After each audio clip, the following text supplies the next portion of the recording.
महालक्ष्मी नमस्तुभ्यं नमस्तुभ्यं सुरेश्वरी हरिप्रिये नमस्तुभ्यं नमस्तुभ्यं दयानिधे।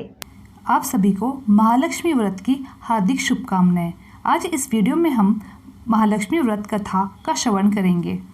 मेरे YouTube चैनल ममता कहानी हब में आप सबका स्वागत है। आज इस वीडियो में हम महालक्ष्मी व्रत कथा का श्रवण करेंगे। वीडियो की शुरुआत करने से पहले चैनल को आपने सब्सक्राइब नहीं किया है तो चैनल को सब्सक्राइब करना ना भूलें। काफ़ी समय पुरानी बात है, एक गांव था जिसमें एक गरीब ब्राह्मण रहता था।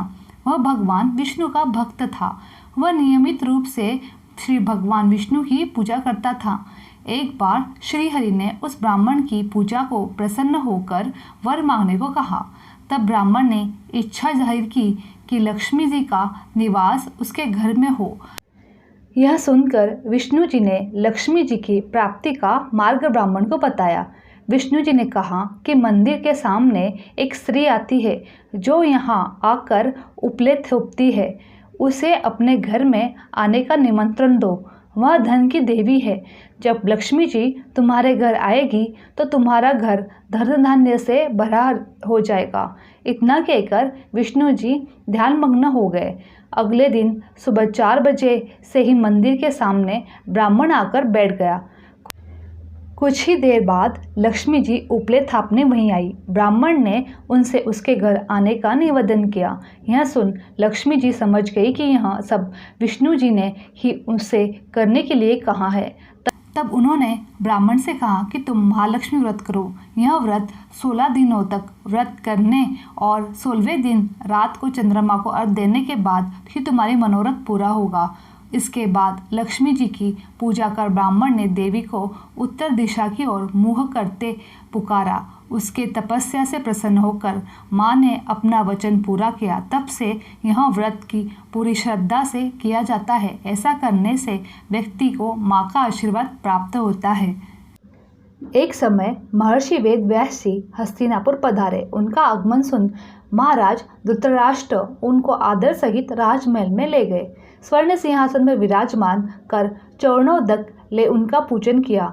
श्री व्यास जी से माता कुंती तथा गंधारी ने हाथ जोड़कर प्रश्न किया, हे महामुने, आप त्रिकालदर्शी है। अंत आपसे हमारी प्रार्थना है कि आप हमको कोई ऐसा सरल व्रत तथा पूजन बताए जिससे हमारा राज्य लक्ष्मी, सुख समृद्धि, पुत्र पौत्रादि व परिवार सुखी रहे। इतना सुन श्री वेद व्यास जी ने कहने लगे, हम ऐसे व्रत का पूजन और वर्णन कहते हैं जिसका सदा लक्ष्मी जी का निवास होकर सुख समृद्धि की वृद्धि होती है। यह श्री महालक्ष्मी जी का व्रत है जिसे प्रतिवर्ष अश्विन कृष्ण अष्टमी को विधि विधान से किया जाता है। हे महामुने, इस व्रत की विधि हमें विस्तार पूर्वक बताने की कृपा करें। यह श्री महालक्ष्मी का व्रत है जिसे प्रतिवर्ष अश्विन कृष्ण अष्टमी को विधिवत किया जाता है। हे महामुने, इस व्रत की विधि हमें विस्तार पूर्वक बताने की कृपा करें। तब व्यास जी बोले, हे देवी, यह व्रत भाद्रपद शुक्ल अष्टमी से प्रारंभ किया जाता है। इस दिन स्नान करके 16 सूत के धागों का डोरा बनाए, उसमें 16 गांठ लगाए, हल्दी से पीला करे, प्रतिदिन 16 दूब और 16 गेहूं के डोरे का चढ़ाए।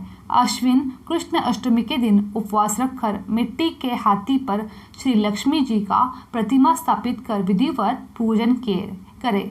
इस प्रकार श्रद्धा भक्ति सहित माँ लक्ष्मी का व्रत पूजन करने से आप लोगों की राज्य लक्ष्मी में सदा अभिवृद्धि होती रहेगी।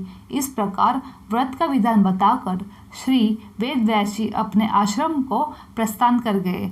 इधर समयानुसार भाद्रपद शुक्ल अष्टमी से गंधारी तथा कुंती अपने अपने महलों में नगर की स्त्रियों सहित व्रत का आरंभ करने लगी। इस प्रकार 15 दिन बीत गए।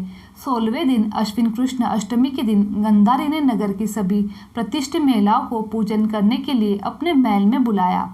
माता कुंती के यहाँ कोई भी महिला पूजन के लिए नहीं आई। साथ ही माता कुंती को भी गंधारी ने नहीं बुलवाया। ऐसा करने से माता कुंती ने अपना बड़ा अपमान समझा। उन्होंने पूजन की कोई तैयारी नहीं की एवं उदास होकर बैठ गई। अब जब पांचों पांडव युधिष्ठिर, अर्जुन, भीम, नकुल, सहदेव महल में आए तो कुंती को उदास देखकर पूछा, है माता, आप इस प्रकार उदास क्यों हो?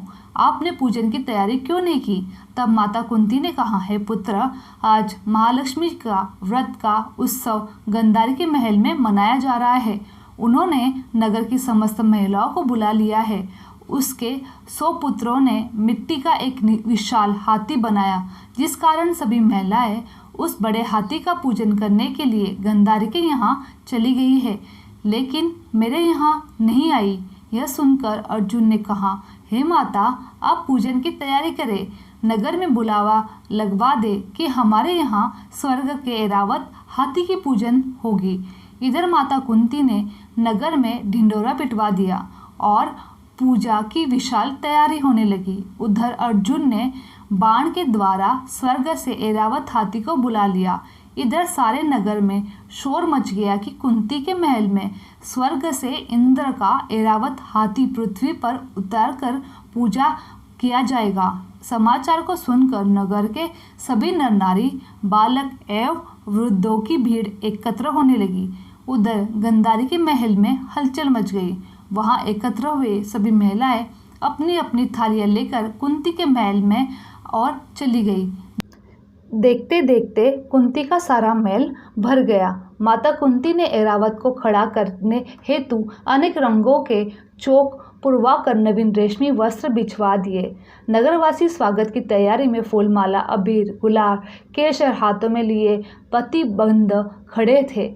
जब स्वर्ग से ऐरावत हाथी पृथ्वी पर उतरने लगा तो उसके आभूषण की ध्वनि गूंजने लगी। ऐरावत के दर्शन होते ही जय जयकार के नारे लगने लगे। सायंकाल के समय इंद्र का भेजा हुआ हाथी ऐरावत माता कुंती के भवन के चौक में उतर आया। तब सब नर नारियों ने पुष्पमाला, अबीर, गुलाल, केसर, सुगंधित पदार्थ चढ़ाकर उसका स्वागत किया। राजा पुरोहित द्वारा ऐरावत पर महालक्ष्मी की मूर्ति स्थापित करके वेद मंत्रों द्वारा पूजन किया गया। नगरवासियों ने भी महालक्ष्मी पूजन किया।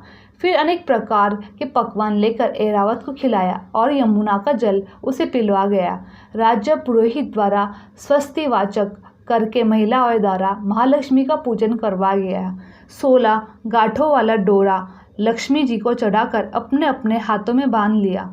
ब्राह्मण को भोजन करवाया गया। दक्षिणा के रूप में स्वर्ण आभूषण, वस्त्र आदि दिया गया। तत्पश्चात महिलाओं ने मिलकर मधुर संगीत लहरिया के साथ भजन कीर्तन कर संपूर्ण रात्रि महालक्ष्मी व्रत का जागरण किया। दूसरे दिन प्राप्त काल राजपुरोहित द्वारा वेद मंत्रों द्वारा 7 जलाशय में महालक्ष्मी जी की मूर्ति का विसर्जन किया गया। फिर ऐरावत को विदा कर इंद्रलोक को भेज दिया गया। इस प्रकार जो स्त्री महालक्ष्मी का विधिपूर्वक व्रत कर पूजन करती है, उनके घर में धन धान्य पूर्ण रहते हैं तथा उनके घर में महालक्ष्मी जी सदा निवास करती है। इस हेतु महालक्ष्मी जी की यह स्तुति अवश्य बोले। महालक्ष्मी नमस्तुभ्यं नमस्तुभ्यं सुरेश्वरी, हरिप्रिये नमस्तुभ्यं नमस्तुभ्यं दयानिधे। मेरी ये वीडियो आप लोगों को अच्छी लगी तो चैनल को लाइक, शेयर, सब्सक्राइब करना ना भूलें। आप सभी का धन्यवाद। ओम श्री महालक्ष्मी नमस्तुभ्यं।